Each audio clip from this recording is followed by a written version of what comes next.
Welcome, everybody. My name is Lindsay. Hi, I'm one of the owners of Women Who Explore, and we're really excited tonight to have you all joining us. We're here with our friend and actually Tara, who used to be an ambassador for us, who now is up in Washington living her best life, and she's going to be sharing some really cool information with us tonight. So yeah, I'm super excited. I think we'll just give it a minute. I do just want to remind you that we are recording this, so you can turn your cameras off if you want. We will be doing questions as we go, so feel free to pop them in the chat whenever you want to. And then we are recording this too. Oh, I did say that. So it'll be up for like, you'll be able to see it afterwards or rewatch it if you want. Other than that, if everybody wants to just start with sharing in the chat where you're joining us from, it's kind of fun to see where everybody's coming from. And then we'll just, I think what I'll do is it's 6 o'clock. So we'll just give it like one more minute or two, and then we'll kick her off. So let's see, we've got Seward, Alaska, Portland, Oregon, Saskatoon, Saskatchewan. I always feel like I butcher the Canadian stuff. Minnesota, Henderson. Oh, 2 Minnesotas. Cool. Awesome. Well, I think if you want to start, Tara, we can probably get going. A lot of Portland, Utah, Nevada. Cool. So I'll just keep letting people in as we go, and I'll pop in with questions too. Awesome. All right. Hi, everyone. Thanks for joining. Thanks for coming to listen to me speak to you for the next 30 to 40 minutes. Hopefully I leave you with at least one nugget of information that you'll take back and take with you as you recreate in the mountains or wherever you recreate, because a lot of what I have is really not just for hiking and backpacking. I think it applies to cycling, it could apply to kayaking, it could apply to all kinds of the outdoor things that we love to do. So a little bit about me. My name is Tara Suppes. I take awkward photos. You'll see that one right in the middle. Like most people climb a mountain and hold their ice axe up and they're like super confident. And then there's me who like looks like I'm being blown over by the wind. It's kind of embarrassing, but you know what? I embrace it. I live in Washington. I live up in Mount Vernon. I have an amazing retriever who you see in the photos. If it was up to me, all the pictures would be of Sophie. She's my amazing little companion, buddy, like ride or die partner. She's with me almost everywhere I go, does everything that she's allowed to do with me. I love all the things outdoors, especially backpacking, hiking, climbing. I do a little bit of kayaking. I like to take my bike on really long road trips up to Canada and down to Portland. So yeah, I like to do all the things. I like to do all the things that make my butt pucker just a little bit. I like being a little bit scared when I do things, but you know, they call it type 2 fun, I think it is, but I don't like to get anything into type 3 where I'm crying the whole time. I do love my camera. A lot of times when I'm out, I have my camera in front of my face, taking pictures of the scenery and my dog. When I'm not recreating the mountains, or I guess what gives me the ability to recreate in the mountains is I am a senior manager in capital planning for a little tech company called Amazon. It's, you know, it's how people, I don't think any little girl grows up saying, I want to be a manager in capital planning, but I actually really love what I do. Keeps me on my toes, and it allows me the ability to get out in the mountains and travel, backpack and hike, and come and do things like this. When I'm not working, not out backpacking, I am also a search and rescue volunteer for both King and Skagit counties here in Washington state. I was certified this year for both. It is a very humbling experience, and it's my way of giving back. Accidents happen to even the most experienced people. And so I am humbled that I get to go out and help. And I am also, as Lindsay mentioned, a member of Women Who Explore. and unfortunately haven't been. I had to step back from ambassador role for the search and rescue roles, but hopefully get to step back in soon. So that's enough about me, and I'll get right into the presentation. All right, so fall and hiking, backpacking, recreating in the shoulder season. What does it mean? So there's some good things about it, right? For those of you who know larches, who embrace larch madness, right? So that's when the conifers look like they're evergreen. Conifer trees are evergreen green in the summer, and they turn this wonderful golden color. I'll have a couple of pictures, I think, on the slide that show larches.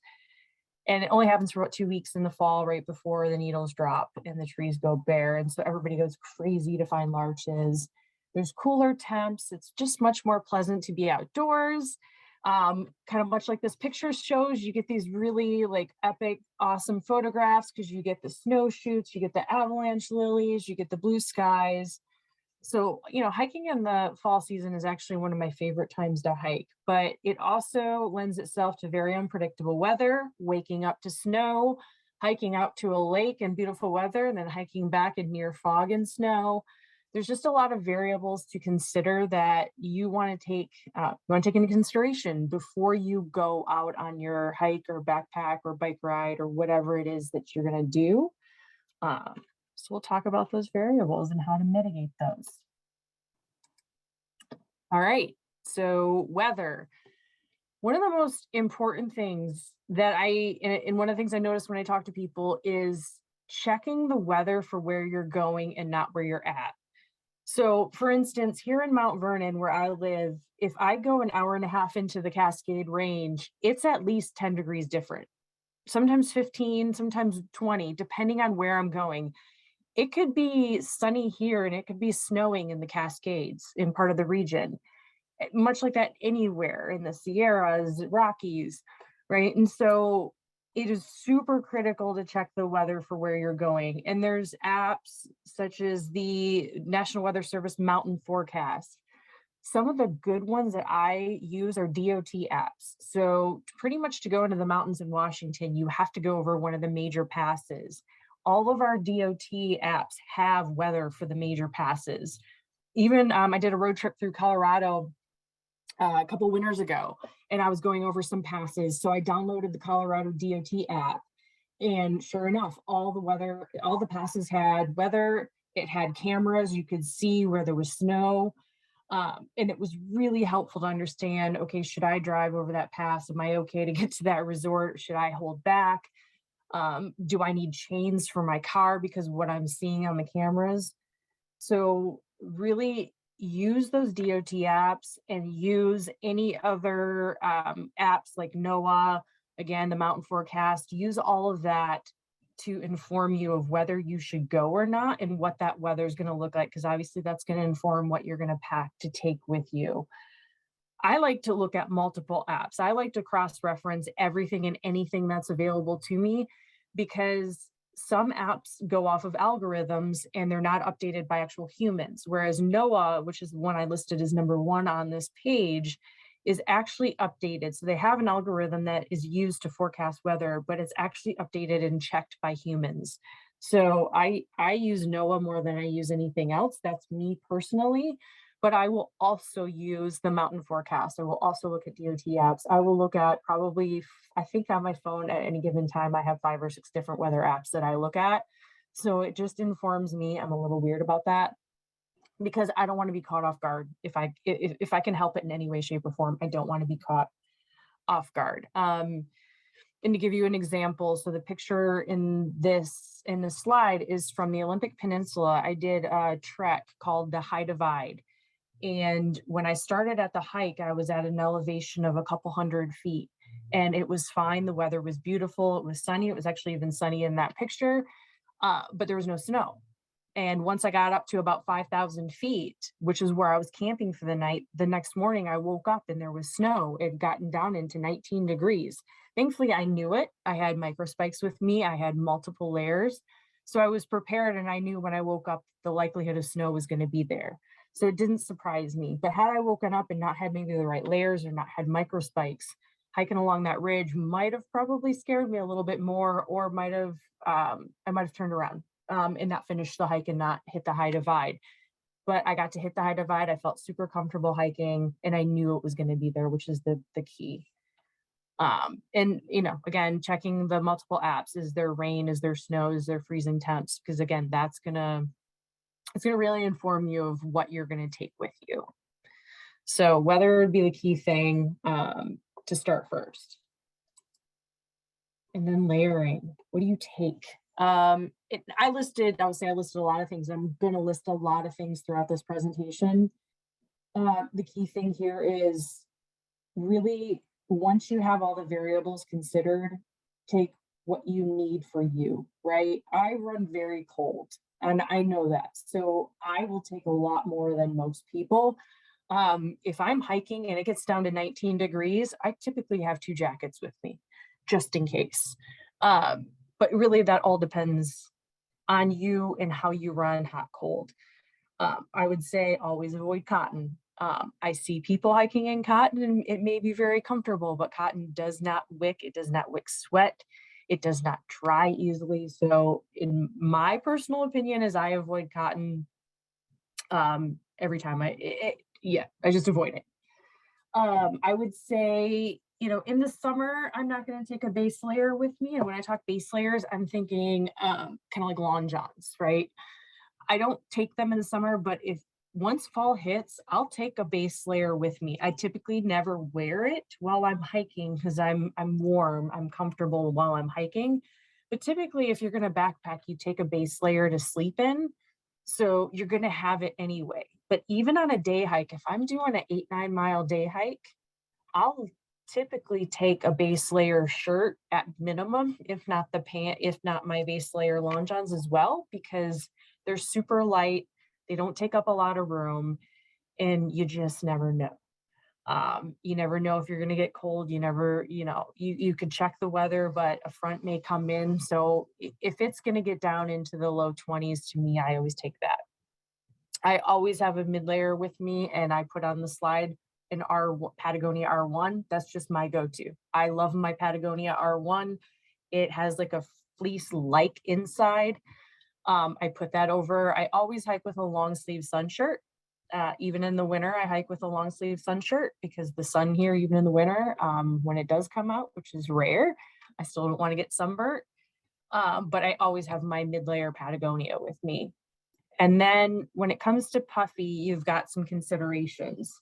You've got synthetics and you've got down. And so what's the difference? Down is from down feathers, right? You think duck. It has the advantage from evolutionary adaptations from the environment that a synthetic, which is man-made, really cannot mimic. Down is going to be warmer. It's going to be lighter, but the disadvantage with down is if it gets wet, it won't keep you warm and it takes forever to dry. So a lot of people like to take synthetic jackets with them because if in fact there is going to be precipitation, it can handle getting a little bit wet and still keep you warm. How I mitigate that is if I'm hiking in temps where if I'm going to be hiking in heavy rain and I know there's going to be a lot of rain, I'll take 2 jackets with me. I might take a down and a synthetic. That way, if one gets wet, I have another one in a trash bag or in a dry bag in my pack. And that way I have, last year when I was going through training for search and rescue, we were outside for an entire weekend in rain. And so I carried 2 jackets, one for Saturday, one for Sunday, because even with a rain jacket over top, I still was in so much rain that I was getting wet underneath. So really, it really depends on the situation you're going to be in. And it depends on what you have and what you like. I typically go towards down, but I do have a synthetic as a backup.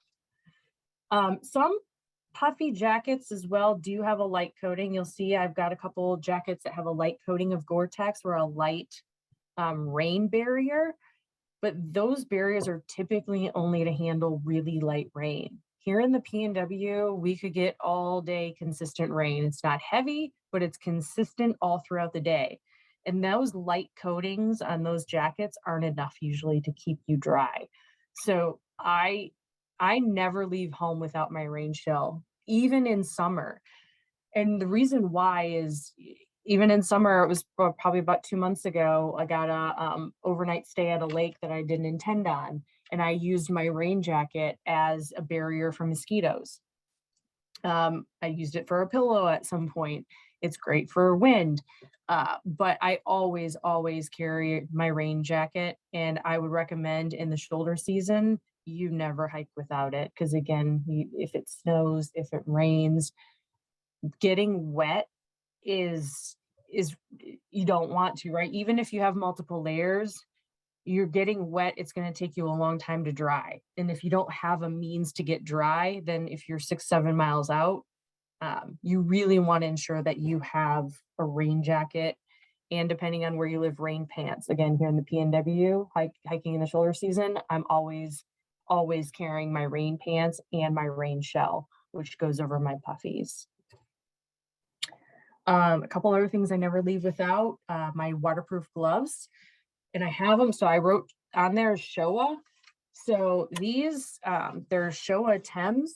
They were made for fishermen. They're fishermen's gloves, but hikers and backpackers and climbers started using these and realized they're amazing. And so Showa actually made this version of the glove for hikers and climbers and backpackers because it has the nice little cinch on the cuff.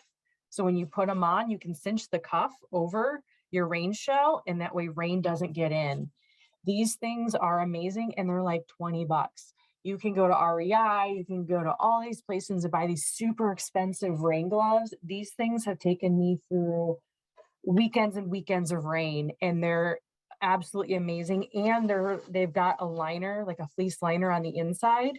And so they're just really cozy, they're warm, and they will keep your hands dry. They're cheap, they're great. I can't say enough about Showas, which is why I put specific. I typically don't, and by the way, I'm not a brand ambassador for any of these. I'm not getting anything from them. I just love Showas, and so I tell everybody I know about them. And then depending on where I'm going, if I'm going to be hiking and fording rivers or fording any streams, or if I'm going to be hiking for 2 straight days in or backpacking in rain, I love to take my sealskin socks. There's multiple brands that make these type of socks, but they're waterproof socks. These particular ones for me go up to my knees.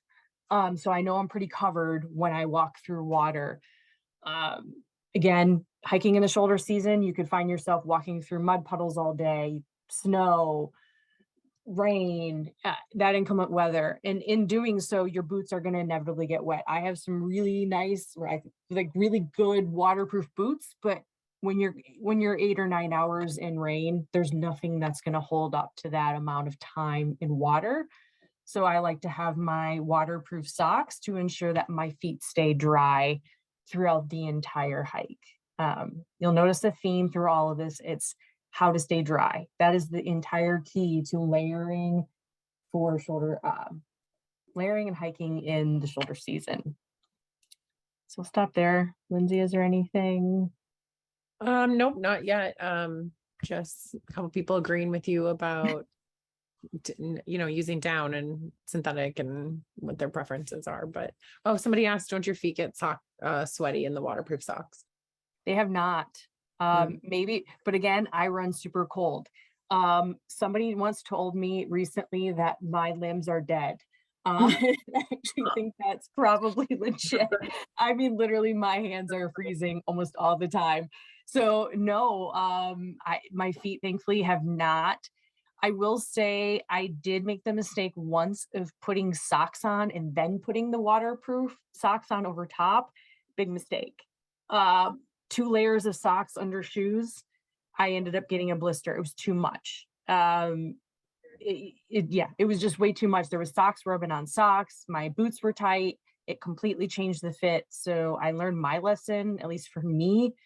I just wear the waterproof socks and that's it. And then if you want to get really bougie, and I've done this and I take these with me every now and then, I have puffy booties and I have puffy pants. These puffy booties And you can get them at these ones I got from Mont Bell, but you can get them anywhere. I've seen multiple versions at REI, at other stores. I actually was just on a couple week backpack trip where I was staying in huts.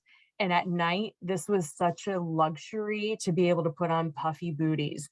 They have a little like skid on the bottom, but they're not, I mean, I wouldn't walk around a forest in them because they're not really that durable, but they keep your feet super warm and cozy. And if it's a cold night where it's getting down into the teens, I'll put these on and probably sleep with them most of the night. And like I said, there's multiple companies that make puffy pants and they have puffy skirts. And I think I recently saw puffy shorts.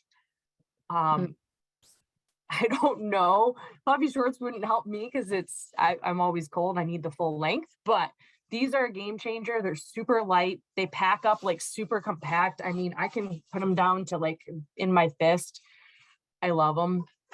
So if you have the room and everybody has the things, the one or two things that they make room for in their backpack, I will make room for my down booties any day of the week.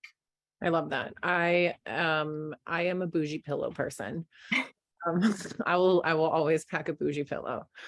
We do have a couple questions about rain jackets. Somebody said, I love the booties for backpacking. I stuff them in my sleeping bag. I am definitely looking into these booties because they look amazing.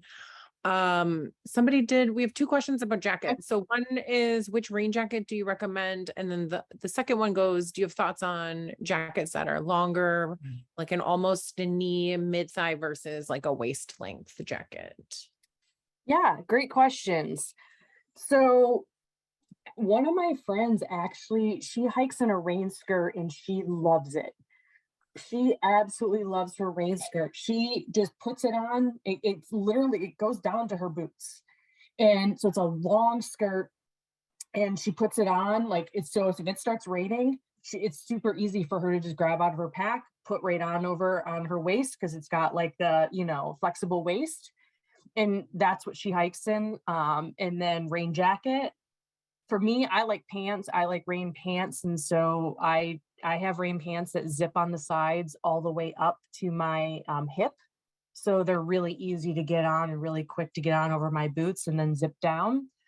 For rain jacket, it really all depends on what you're doing. I have a heavier, thick Gore-Tex Arc'teryx rain jacket because I try to use my rain jacket for personal and I use it for search and rescue. And for search and rescue, I may be going through rough terrain and bushwhacking. And so I need a jacket that's going to hold up to salmonberry bushes, blackberry bushes, all the lovely thorned bushes that produce these amazing berries. In the summertime or fall, but in the wintertime, they're just terrible to go through. So I have a heavier jacket for that, but I also love it because the Gore-Tex just, I mean, it's the technology of Gore-Tex just keeps the rain off. My jacket, I do have one that goes down just below my waistline and it has the zips and the pits, which I like because it's thick, because it has the Gore-Tex, it gets really hot and you can become a furnace in that jacket. Even me who runs very cold, I can be a furnace in that jacket very quickly. So I invested a little bit more to get the pit zips. So that way, if I'm hiking and I need that ventilation, I get it, but I still have the protection from the rain. I know that there's here in Washington, there's a lot of fishing brands that a lot of people use. Again, they could be heavier at times, but I know other ones like Frog Togs are super light. They don't necessarily have all the fancy features that some of the other brands do, but it's a quick, light brand. So it really depends on what you're going through. What are you going to use it one or two times a year? Are you going to backpack once with it? Do you hike much in the shoulder season? Me personally, I will invest in something that I know is going to hold up to the PNW rains. Does that help? I think it's helpful. I will say that was like the biggest and best investment I made after moving to Oregon was like good rain gear because I'm from Minnesota and it's one thing to be cold, but it is another thing to be like damp and cold. And it's tough to warm up from that. So I also enjoy my Arc'teryx jacket, but I'm sure there's other really great brands. And I know REI has like their half off website, the garage sale that you can always get stuff at. So lots of good options. They do. Yeah, they have the warehouse deals. And, some people buy jackets and they wear them once, realize it's not for them, and then they take it back to REI and REI puts it in the warehouse deals. And if you think about a rain shell, it's going over other clothes. So that's one of those, that if you're kind of worried about it, plus REI, they clean all of that, all of their gear. I mean, it's basically like brand new when you get it. But to Lindsay's point, there's plenty of brands out there. It's just, how often are you going to be potentially hiking in inclement weather? For me here out in the PMW, it's quite often actually. So I wear my rain gear a lot. All right. Nice. Go on to gear considerations. So the thing that I have up top in red, do you have enough to keep you warm and dry if you had to spend the night in the woods? And that's something I ask myself every time I go out.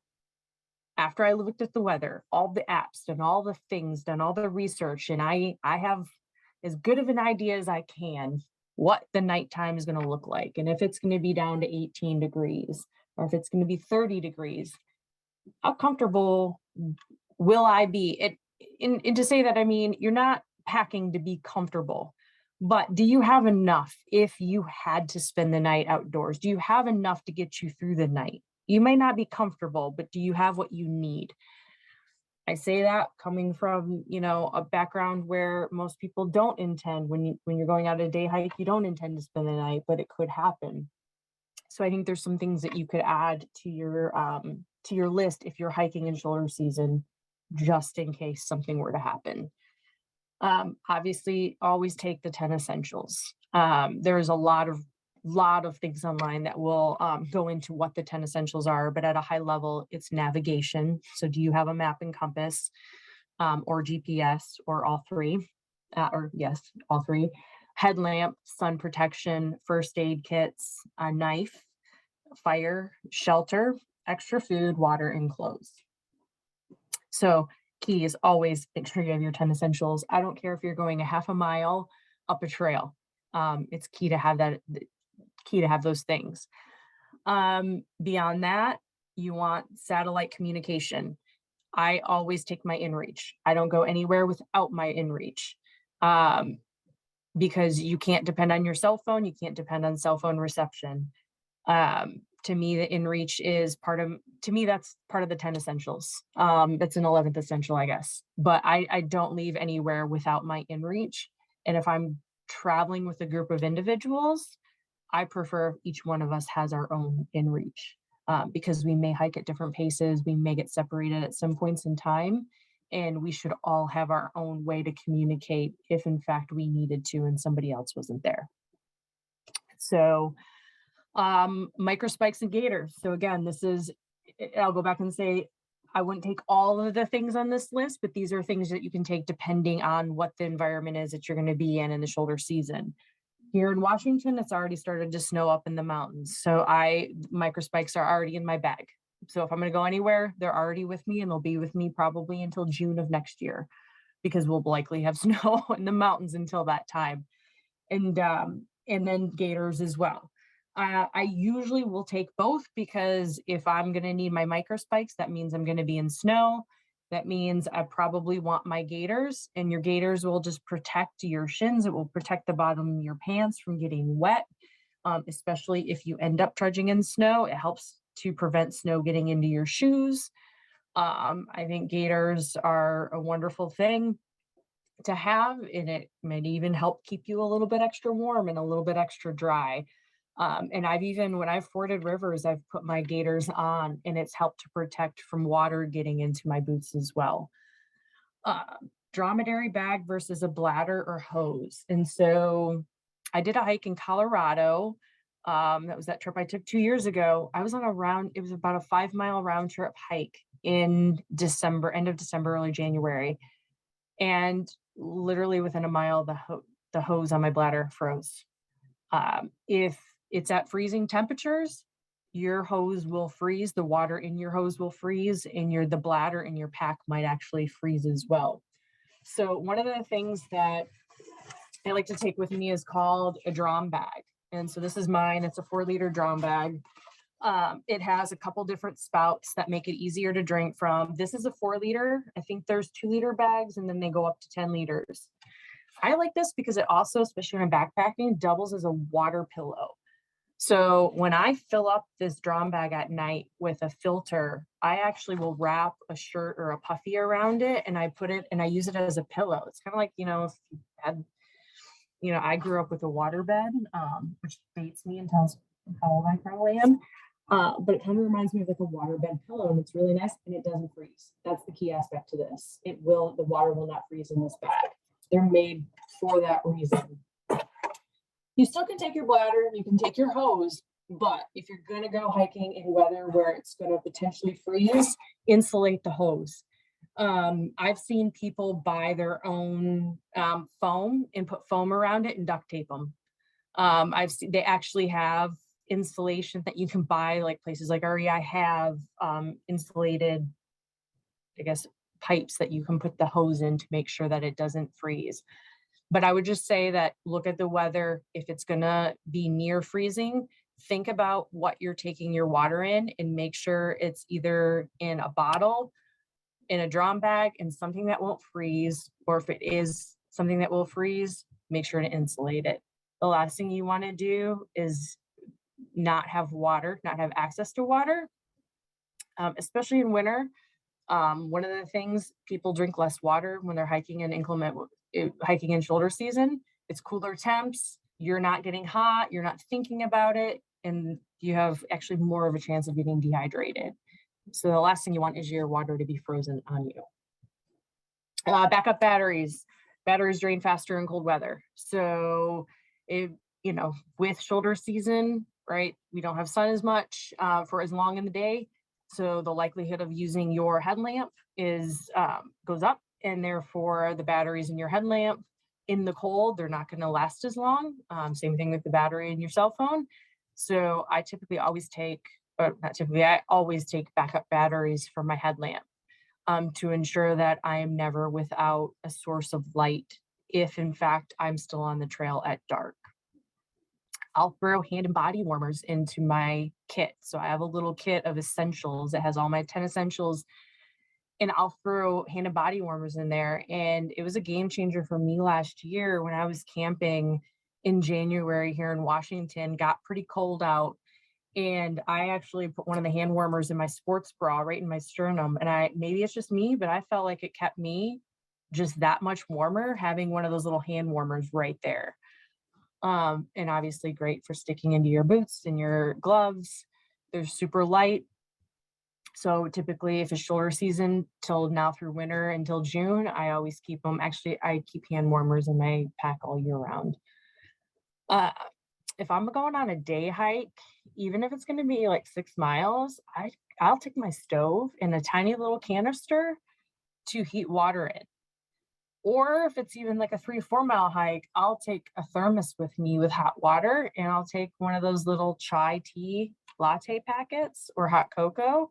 And it's really nice when I get to my destination, if I'm snowshoeing to a lake, that on that break, I have a nice hot cup of cocoa or a latte before I hike back to my car. It gets your body warm, it kind of gets me anyhow, rejuvenated and ready for the hike back. And, if in fact you ended up having to spend the night, you have a way to heat up water. If you're in the snow, you have a way to heat snow into water. So for me, I have a little MSR backpacking stove that I take. It takes very little room, and I'll pop that into my pack.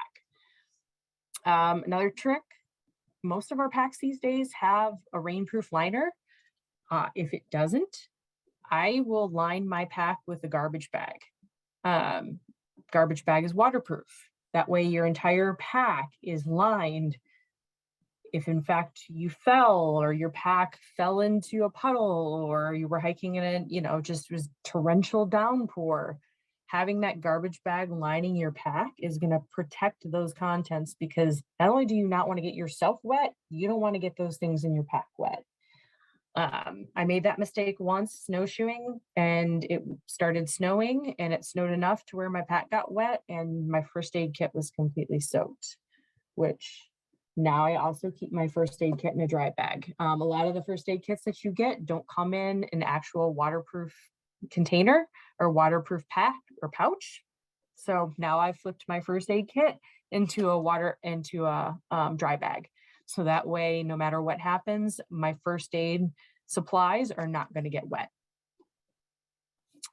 And I think I mentioned this earlier, but chains for tires. Again, I live in Washington State. If you live in a state where you're going to go over any passes, or if you live in a state that snows, you probably want chains for your tires. Here in Washington, again, I'm going over mountain service or Forest Service roads, going kind of deep into the woods. Most of the time there's snow. So from now until probably June, I keep chains in my car. I have the room to do that.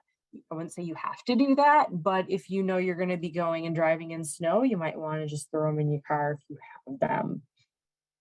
And then emergency shelter.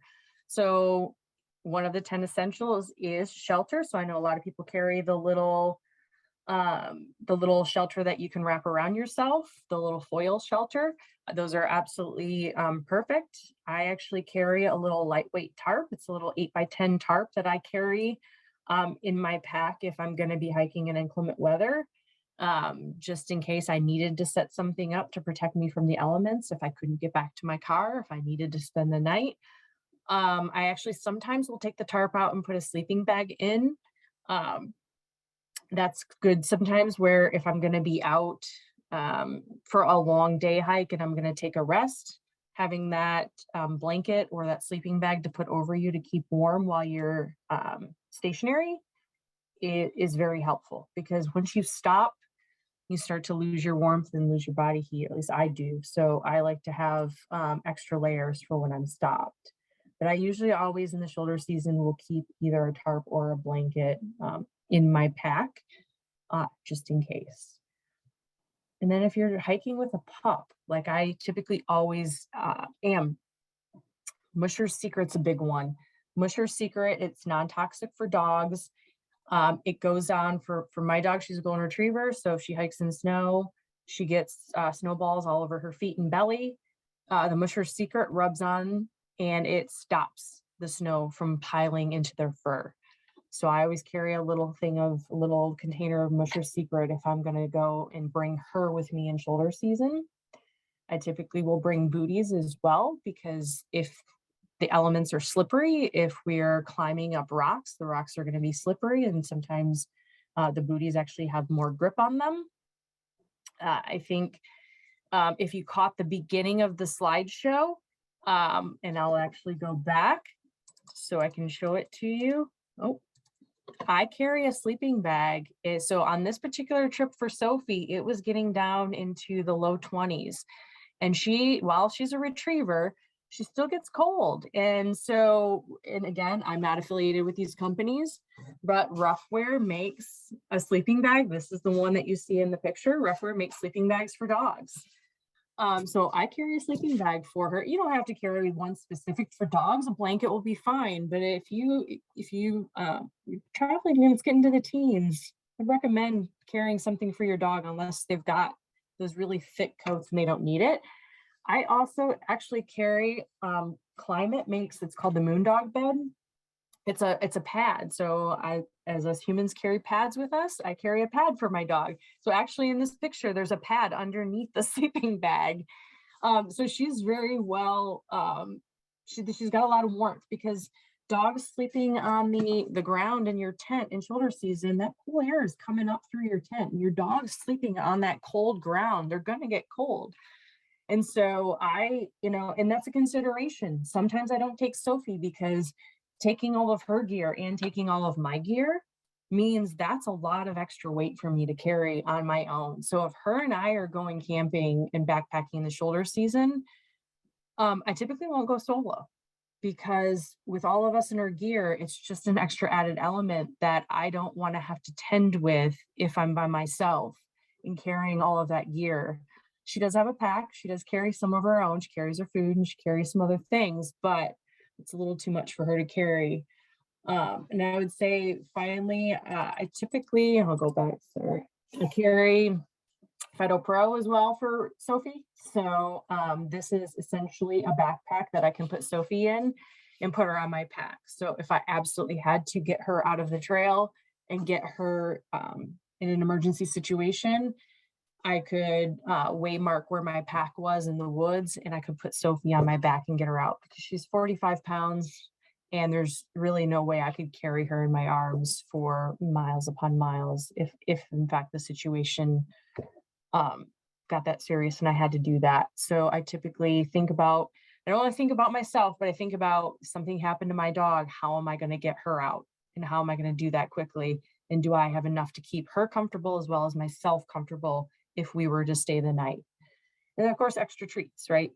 We get hungry, we take extra food for ourselves. It's part of the 10 essentials. Make sure you're also taking extra treats for your pup.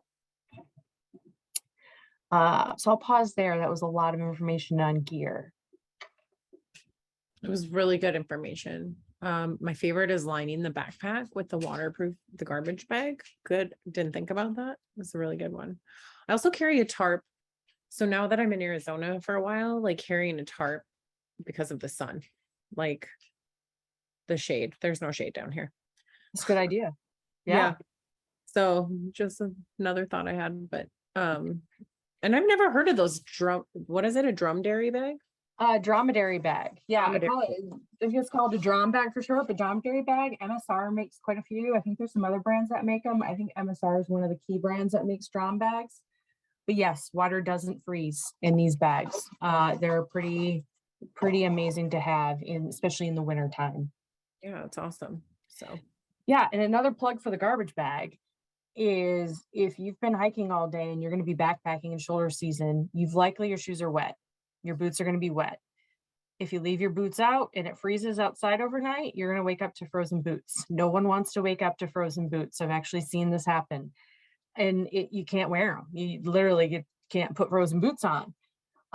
So what I've done is I take 2 trash bags with me, one to line my pack, and I'll take another one in my pack. I put my boots in my trash bag at night, and I'll put them inside my shelter. And if it's really cold, I'll put them in the trash bag and put them at the bottom of my sleeping bag just to ensure that they don't freeze. Because again, you don't want frozen boots in the morning. It doesn't start out your day well. no thanks. I'll pass. Hard pass on that one. All right. And just some other considerations. Tell somebody where you're going and when you plan to be back. I hike alone, solo with Sophie, which one could argue if that's smart to do. And I've thought about that more recently in the last year, where I hike with her and where I don't hike solo anymore. But no matter whether you're solo or not, tell somebody where you're going and tell them when you expect to be back. And then, of course, when you get back, don't forget to tell them that you're back so they don't start panicking and go into a spiral. And so just tell somebody. Obviously start earlier in the day if you can, because sun's going down sooner, you have less time during the day to hike. So the sooner that you start, to ensure that you get back while there's still light in the day, or you ensure you have the things in your pack, the light, the backup batteries, to ensure that you have a way to get off the trail at night. Check trail conditions, look at recent trip reports, call your local ranger station. The more information hiking in the shoulder season, the better. In Washington, typically there's a ranger station for certain areas. So I'll call the ranger station. Hey, I'm hiking in this area. I'm going to hike in this zone. Is there anything that you know of that I should be aware of? We also have Washington Trail Association, WTA, which people put trip reports on. All trails, people put trip reports. Check those things before you go out. So not only check the weather, check the DOT cams, check all of that fun stuff. Information is power. Information is key, right? It's going to tell you if it's going to freeze, if there's a potential for freeze, if there's a potential for fog, if there's a potential for whiteout. The more resources that you have at your fingertips, use those resources. That will inform you of what conditions you're going to get into in the shoulder season. Because again, the weather can change on a dime. Like I said, in Mount Vernon, it could be sunny and I could go an hour into the mountains and the weather could be completely different. And I want to know that before I waste a trip and go all the way out there to just turn around because I realize it's not weather I want to be in, I want to hike in. If there's potential for snow, do you feel comfortable hiking, and do you have the skills to navigate without a visible track? Like the day that I woke up in the Olympic Peninsula and there was snow on the ground, there wasn't enough snow to completely cover the trail, but I also had GPS. I had the actual map. I had a compass. I felt comfortable navigating if I couldn't see the actual trail itself. So you may go out and camp at a lake and it's beautiful and you wake up in snow and that trail no longer is visible because there's now snow. Do you feel comfortable? So you want to ask yourself those things before you go hiking in shoulder season, because that's a reality in a lot of places. And then, do you feel comfortable coming down something you went up, or vice versa? So you might have gone out and it was fine, it was dry, but now it's wet, now it's raining, and now I have to down climb for a particular amount of time. Do you feel comfortable doing that? So if there's a potential for rain while you're going to be out, are you comfortable coming back in the conditions when you went out in good conditions? So I'll give you an example. Me and a friend went out to this Larch Lake in Washington, and for the most part, it was a wonderful hike. It was sunny day, but it had gotten really cold the night before. And we got to the lake, it was beautiful, but then there was another lake called Cup Lake just above that, about 500 feet up. And I started going up, and the trail was obscured. There was a little bit of snow because it was hitting that elevation where there was snow. The trail was obscured, but I felt okay. The problem was the snow was super light and powdery. It was that really powdery snow that just made things extra slippery. So even when I put my micro spikes on, I couldn't grab hold. I couldn't grab hold of the grass. And then the snow was obscuring rock, and there was a lot of little rocks and pebbles. So I would take a step and I would start to slide.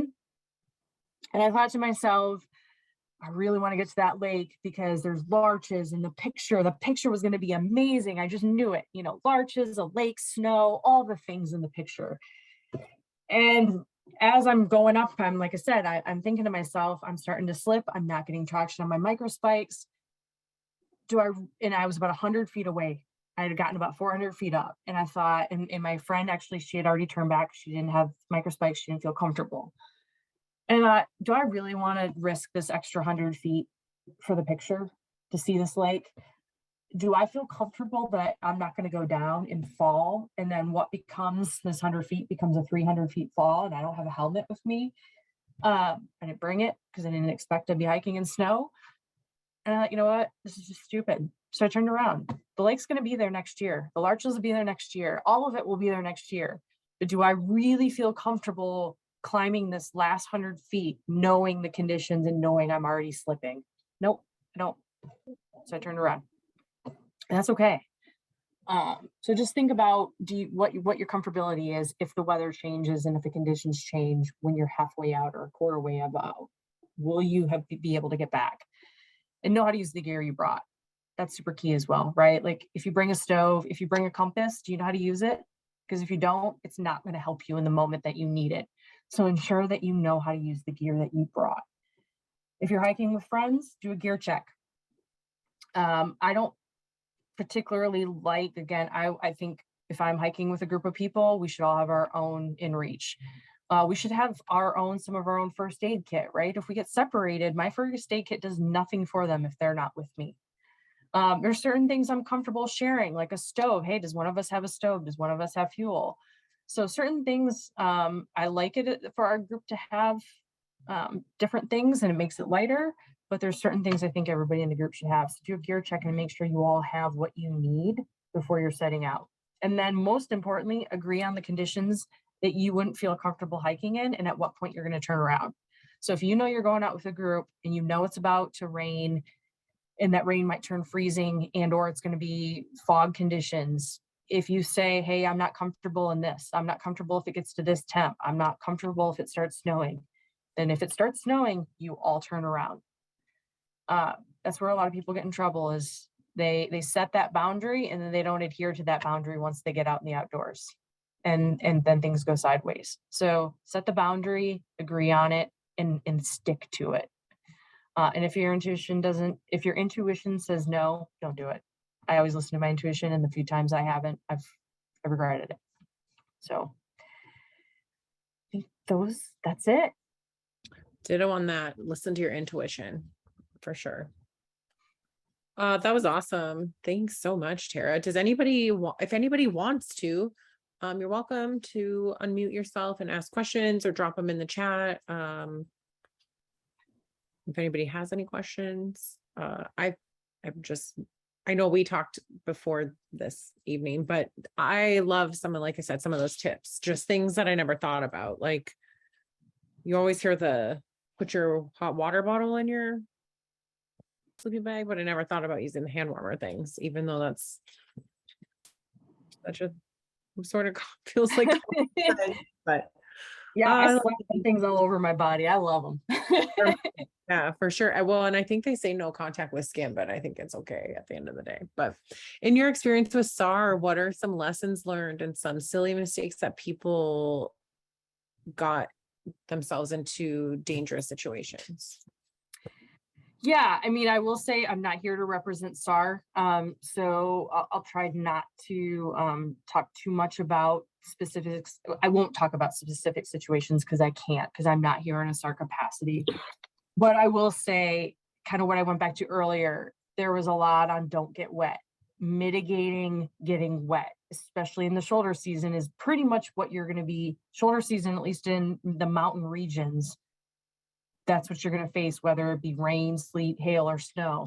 You're going to likely go out in hydration. So mitigating getting wet in hydration. Again, the tendency for people to go out when it's cooler temps, you don't think about drinking because it's cooler. You're not getting hot. You're not sweating as much. So you don't think about drinking as you do when you're out in the summertime. But it's still key. You're still exerting yourself. You still need to hydrate. And so hydration is key no matter what time of year. But unfortunately, people think about it a lot less in the wintertime. And we come into a lot of issues with even leg cramping, right? Like you're going to cramp up if you're not hydrating, if you're not eating, if you're not fueling through your hike. So continue to think about those things no matter what season it is, but especially in the shoulder season, because people think about it a lot less. And yeah, like I said, mitigating getting wet. You do not want to get wet, doing all the things to ensure that you don't get wet. Another thing is overlayering. People end up overlayering because they're hot, which is great. But once you start hiking, you warm up, or backpacking, you warm up. Take those layers off. You don't want to sweat through your layers because then you're just wearing sweaty, cold things. So once you start off, it's fine. Like I do. I will start off with the jacket, with my puffy, with my R1, my Patagonia, with my sun shirt. And then 5 minutes into it, I'm like, oh, I'm hot. And I know it. You get lazy and you're like, I don't want to take my pack off. I don't want to stop. I just want to keep going. I'm going to keep going. I'll go another half mile and then I'll do all the things at once. I'll go to the bathroom. I'll eat. I'll take off a layer. By that time, you sweat through half your layers. So just take the extra 5 minutes to take the layer off before you sweat through it.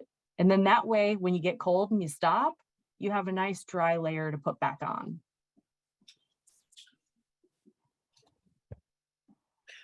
There's one more here. Yeah. A couple. Okay. So how do you prevent yourself from falling off cliffs?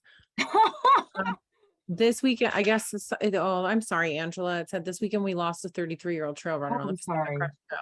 I'm just gonna say, Angela, I've been in a similar experience and I'm just really sorry. Yeah, I'm sorry. I didn't mean to laugh. That was very insensitive to me, and I didn't mean it as a joke. I only laughed because I just posted on my Instagram account. I was hiking in Europe, and there was signs, and they were basically like showing where you shouldn't walk to take a selfie.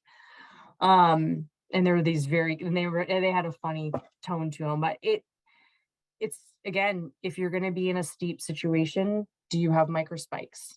Do you have, typically crampons, you you don't need in most scenarios, unless you're in snow and well, and even in ice, sometimes they won't help. But if you're in snow and you're hiking in glacier terrain, micro spikes are typically what I would take with me when I'm hiking in light snow. Um, and I think it's also getting yourself into situations, that kind of goes back to, do you have the comfortability if you're hiking and you know that it might snow, right? And if you know you're going to be on a trail that is high angle or has a very narrow ledge and you know that it's going to snow, or even there's an inclination that it's going to snow, are you comfortable being on that ledge? Do you have the micro spikes? And even then, do you take, if it's snow, do you take an ice axe with you? Most cases, again, that's if you're actually on glacier terrain, not on a normal trail. But are you comfortable going? And if the answer is no, don't go. And then unfortunately, there is those accidents when you do everything in your power and you slip. And those are the harder ones to avoid. I've been trail running myself and I've tripped over a rock because I was looking forward, not looking down at the trail. And I've tripped over a rock and thankfully in my case, it ended up okay, right? I think sometimes those are difficult to prevent, but where you can, do you have the gear like micro spikes? Do you have the comfortability to be on the angles that you're going to be on? Sometimes I take a helmet with me. If I'm going to be hiking and it's going to be slippery terrain, like I said, I backed out a cup lake because I didn't have a helmet. Had I had a helmet, I actually probably would have kept hiking up to the lake because I would have felt comfortable having my head protected if I did take a fall. And that was me feeling comfortable that if I fell, I had my helmet. Again, it goes to your personal comfortability and what you're going to be comfortable doing in that terrain that you're in. If you look up and you see you're not comfortable and you think, I don't have a helmet, I don't have micro spikes, I don't have those things, turn around. Just turn around and come back another day. Yeah, it's not going anywhere. It'll be there for us. But yeah, I'm really sorry, Angela, for your loss. Thank you. Yeah, like I said, I've been in similar situations and it's not, it's scary. And I think, to Tara's point, she's talked a lot about preparation. And the other thing I can say is like education, is like educating yourself on, and not that this is anything to do with your situation, Angela, but just from my perspective and my experiences on trail conditions and on, resources, knowing what is available if you do need it in terms of emergency situations, like, do you have access to communication, cell phone stuff? So I think we can always do the best we can to be prepared, but we can't be always prepared for everything because unfortunately there are some accidents that happen that are out of our control. I would say put your inReach on you. Don't put it on your pack. Whatever your communication device is, always put it on you. I keep mine clipped via locked carabiner to my body at all times, because if you do fall, your pack may dislodge from you. And so you want every chance to be able to be able to communicate as possible. So keep your communication device on you. But as Lindsay said, some things will happen. That picture in the very first slide where I looked awkward, I had actually post-holed into a crevasse before that and stabbed my leg with my crampon. Couldn't have helped it. I fell I literally stepped in the exact wrong place I should have, went down, but I was roped to a team and it was actually really small. So I was okay. And then when I fell, my crampon went into my leg and stabbed my leg. It happened. I couldn't have planned for it. I couldn't have prevented it. And I dealt with it, and as Lindsay said, you prepare and you give yourself every option to be able to prevent yourself. And then if something happens, you hopefully have everything on you, or at least a communication device to give you every chance to get rescued or to rescue yourself. Yeah. So, let's see, next one. I'm also cold-blooded, but find that my back sweats even though I've got a pack that has a frame that's not up against the back. You know, those ones that have the nice, suggestions on what to do. Yeah, it's almost like you need back venting because I know some packs have the back venting to help wick the sweat, but I'm like you, I do the same. My back still sweats. Um, the pit zips do help vent that a little bit. Um, you could actually, one of the things, so my running pack, so I have a running pack and the water bladder is right up against my back. And you know, if I've got cold water in there, it actually helps keep my back cool. So if your pack is set up as such, you may actually be able to put your water bladder back there. And if it has cold water in it, might keep your back cool. But honestly, I know I suffer from that too. I don't know if you can prevent that. I Uh, was like sitting here bracking my brain and I'm like, I don't know how you prevent back sweat. So if somebody knows, that might be $1 million idea. yeah. Just Yeah. so we've had a couple people ask, what size pack do you carry? I have right now 5 different packs. So Right. So on a typical day hike, maybe what do you carry? And then like on like a okay. longer, do you have like a short day hike pack and a long day hike pack? Because I do. So I do. I have at minimum, I have I believe it's a 13 liter at minimum that I carry with me. Very rarely do I carry that one much anymore. My smallest pack, which is again, I'm ridiculous though. I'm one of those people, as you can see from the gear considerations, who takes a lot. At minimum, I usually carry about a 24 liter. And then for backpacking, I have a 40, I think it's a 42, and then I have a 62. Like the 62 Gregory is the one that I take if I'm taking Sophie and we're going out for a couple days. I got to take her stuff, I got to take my stuff, all of our things. I'm taking the 62. And then if I'm going out by myself, sometimes usually I can squeeze the 40, the 42, but I also take some of my camera gear with me. So that unfortunately usually pushes me into the 62. But normally I take about a 24. And then, yeah, if I'm going super quick and light, I'll do my 13. Yeah. Well, I think I shared this with you, Tara, but when I first started hiking, I didn't carry anything with me, not even a water bottle sometimes, which is horrible. I've learned my lesson the hard way, but not a super hard way, just seeing other people go through bad experiences, unfortunately. So, but yeah, I usually carry about a 40 to 45 on a typical day hike where I'm going maybe over like anywhere over 2 miles. Just like you said, to carry all the essentials and the first aid kits and all the things that you really feel like is silly to carry for a short hike, but you would be surprised. You never know when you're going to need all that stuff. So Yeah, that's why I say, I mean, you say I'm gonna go a mile, you know, that's not a big deal, but um if something happens within that mile, there's things that you might are gonna want to help keep you comfortable until a plan can be put in place to get you out. And so, yeah, definitely make sure that you carry a pack with at minimum the 10 essentials. And hey, like you, Lindsay, when I moved to Washington, I didn't have a backpack. 6 years later, I have 5 packs and more gear than I ever thought I would want, and I love every bit of it. Um, and I'm not saying that's going to be everybody's case, but yeah, it's okay if you're just starting out and you have 1 pack. That's probably all you need. And really, like I said, everything I have, all the things that I've talked about today are 6 years in the making in learning sometimes the hard way about what to take and what not to take. And I'm still learning. Every day I'm still learning. I will not claim to know everything. I am still learning. I love getting gear recommendations. I love geeking out with a bunch of women and talking about what gear we bring. I watched a video Teddy did a while back ago, and I was learning about, you know, new bags to take, and what ways to carry food. I love it. I geek out on it. yeah.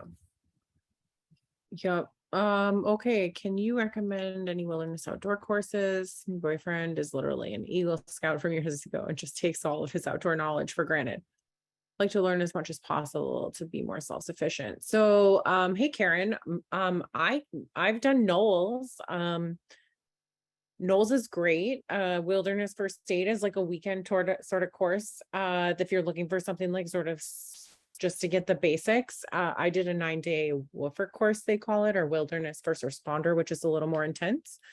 So those are a little more expensive, but you can also just do, I mean, I highly suggest like an in-person course if you're going to do it, but I do know there are some online courses available too if you're just looking to get knowledge, but I would suggest an in-person course. What are your thoughts, Tara? Yeah. So like REI, they offer a ton of courses.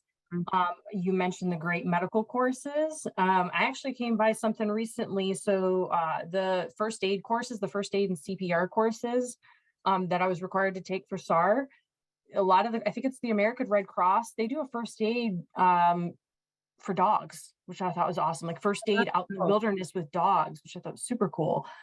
But yeah, I do the WUFA certification. But yeah, a lot of your outdoor companies, Cabela's, REI, a lot of those places will do classes, in-person classes. And if you don't feel comfortable, like Lindsay said, there's a ton of resources online as well. And sometimes your local search and rescue organizations will hold classes. I know sometimes that we hold classes in events where we're teaching skills, outdoor skills. So yeah. Yeah. Are there any other questions? Costco is selling the Garmin InReach right now. Just everybody should know that. That actually is like probably one of the best investments. And honestly, my plan is $13 a month. Yeah. I have a basic plan. I get weather and I'm able to text, I think up to 10 times a month. You can cancel the plan at some of the plans you can cancel and restart. So if you only are recreating in the summer, you can have it during the summer. I keep mine all year round because sometimes I keep it in the car. When I did my road trip, I carried my Garmin for my road trip in case I got stuck on a back road somewhere along my travels, or like I said, because I was going over some mountain passes in Colorado. I keep it with me almost everywhere I go, just in case I lose cell phone reception. So I have one and I don't do that, but I actually, after this class, I'm going to start doing that because I never thought about using it in that way. And I was driving from Arizona up to Oregon this summer and my tire blew out, no cell phone reception. Well, really bad cell phone reception. And it was, yeah, I was a little nervous on a freeway. Yeah. So if you have the 95-degree weather. Yeah. If you have the texting capability from it, you can text anybody in your contacts, your phone contacts. And then that way you have a way to reach people. And the good thing is it texts them your GPS coordinates so they can look up exactly where you are. Yeah, it's super cool actually. They're so cool. Yeah, the way they send the coordinates to somebody when you're like stopping at camp, you can just send your coordinates to somebody to let them know where you're at. It's pretty rad. It's pretty cool. Nice. So they can be expensive, I will say that, but my counter to that is what's your life worth? Well, I bought mine for about $250, I think. But if you wait for REI, they have them on sale coming up on Thanksgiving. REI always has $50 off the Garmin InReach. And then you also get the benefit of like the dividend and stuff if you are a member. So that's really nice. You get like $75 back right there. It's worth it. So cool. Awesome. Well, I guess that's probably it. That wraps up everything for the evening.